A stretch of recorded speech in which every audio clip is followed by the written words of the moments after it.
Halo semuanya, pernah nggak sih kalian ngerasa udah keburu tua di jalan gara-gara macetnya Jakarta?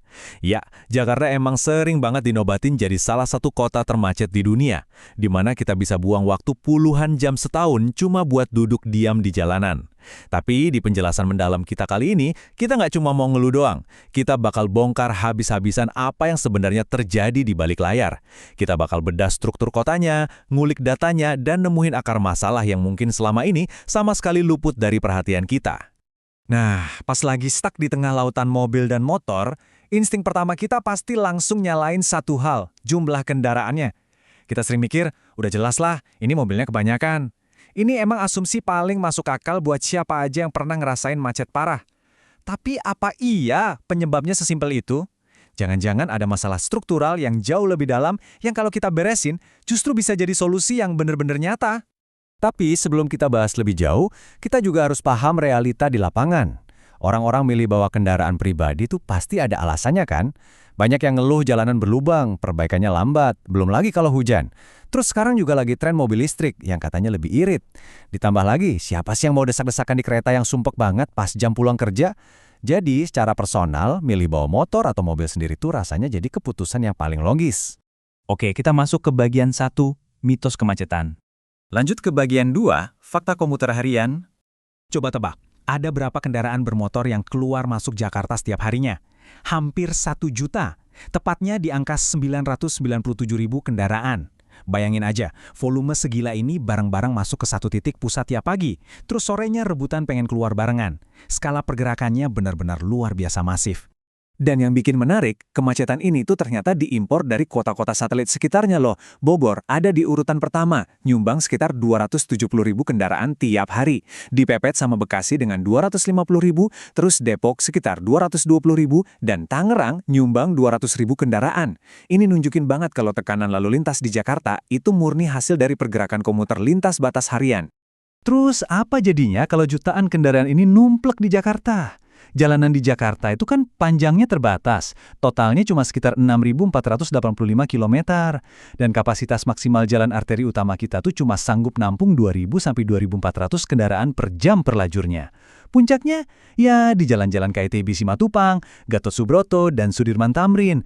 Kalau kalian lewat sana jam 4 sore sampai jam 7 malam, atau lagi hari Jumat, wah, udah pasti kapasitas jalan gak bakal pernah sanggup nampung volume sebanyak itu. Nah, ini membawa kita ke bagian 3, gejala vs akar masalah. Jadi gini, selama ini kita selalu mikir kalau volume kendaraan yang tinggi itu adalah penyebab kemacetan. Padahal, realitanya nggak gitu.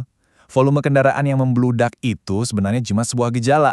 Gejala dari apa? Ya karena jarak tempuh orang-orang yang kerja di Jakarta tuh kejauhan. Mereka terpaksa menempuh jarak yang super panjang dari rumah mereka menuju pusat aktivitas ekonomi.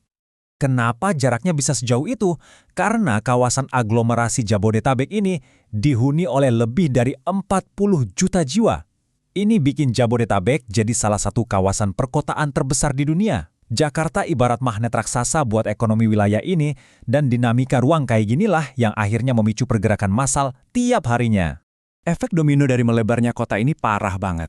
Setiap hari, ada lebih dari 3-4 juta pekerja komuter yang harus bolak-balik dari wilayah satelit.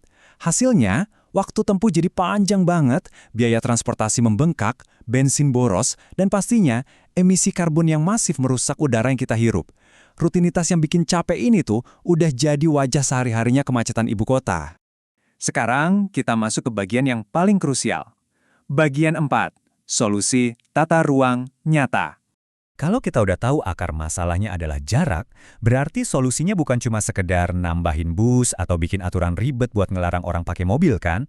Ya itu emang rebantu, tapi yang jauh lebih mendesak itu gimana caranya kita mendesain ulang tata ruang kota buat memangkas jarak perjalanan itu sendiri. Disinilah konsep affordable housing atau hunian terjangkau jadi game changer yang sebenarnya. Solusi macet Jakarta tuh harus dimulai dari dalam kotanya. Maksudnya gini, kita harus perbanyak tempat tinggal yang harganya murah, tapi lokasinya dekat atau terintegrasi langsung sama stasiun atau halte transportasi publik di pusat kota dan pusat perkantoran. Manfaat dari perbaikan tata ruang ini benar-benar luar biasa buat hidup kita. Kalau kalian bisa tinggal di hunian yang terjangkau dan dekat sama angkutan umum atau kantor, jarak perjalanan kalian otomatis kepangkas drastis. Dan yang paling asik buat dompet kita nggak perlu lagi nisihin gaji tiap bulan cuma buat bayar cicilan motor atau mobil. Mobilitas sehari-hari cukup jalan kaki, sepedaan, atau naik transportasi umum.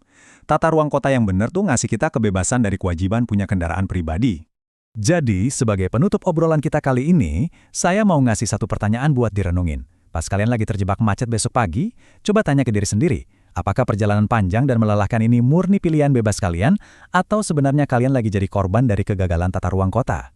Kalau kita paham bahwa hunian terjangkau dan desain kota itu adalah kunci kualitas hidup kita, ini isu yang wajib banget kita dorong terus. Terima kasih udah nemenin saya di penjelasan kali ini, dan sampai jumpa di obrolan seru kita berikutnya.